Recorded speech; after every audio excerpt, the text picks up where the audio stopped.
Assalamualaikum warahmatullahi wabarakatuh. Nama saya Siatul Inaya, saya dari kelas 3A Bahasa Indonesia.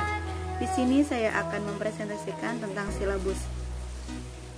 Silabus dapat didefinisikan sebagai garis besar, ringkasan, atau pokok-pokok isi atau materi pelajaran.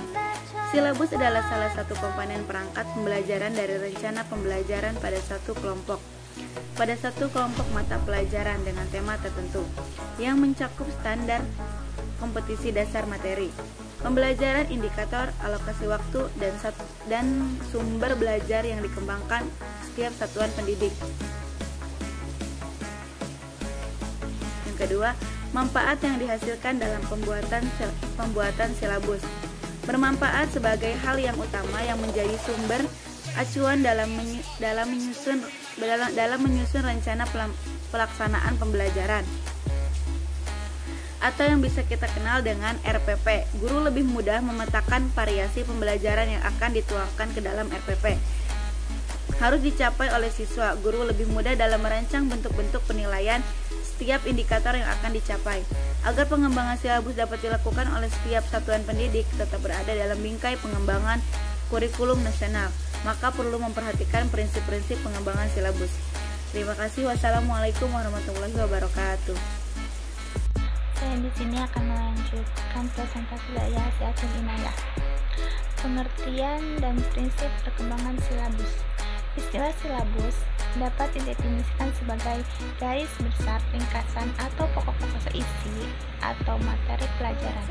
Silabus digunakan untuk menyebut suatu produk pengembangan kurikulum berupa penjabaran lebih lanjut dari standar kompetensi dan kemampuan dasar yang ingin dicapai, dan pokok-pokok serta uraian materi yang perlu dipelajari siswa dalam mencapai standar kompetensi dan kemampuan dasar.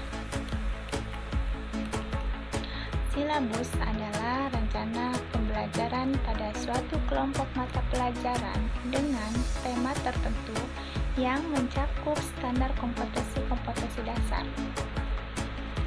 Materi pembelajaran, indikator, penilaian, alokasi, waktu, dan sumber belajar yang dikembangkan oleh setiap satuan pendidikan.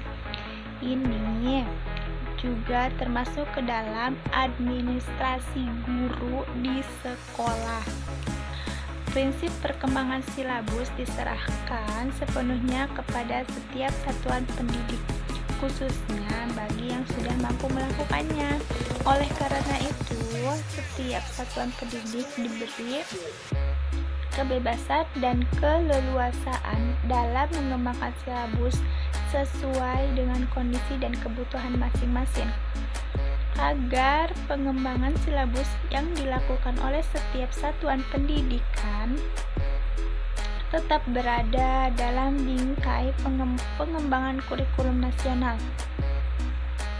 Maka perlu memperhatikan prinsip-prinsip pengembangan silabus yang meliputi ilmiah, relevan, sistematis, konsisten,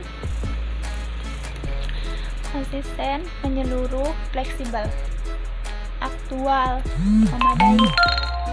memadai. Untuk silabus terbaru yang digunakan saat ini yakni referensi 2017 yang mengedepankan PPK, literasi 4C, dan HOTS. Itu berlaku untuk jenjang SD, SMA, SMK. Tetapi untuk jenjang PAUD, TK, RA masih menggunakan silabus kurikulum 13 revisi. Mungkin cukup sekian dari kelompok saya. Wassalamualaikum warahmatullahi wabarakatuh.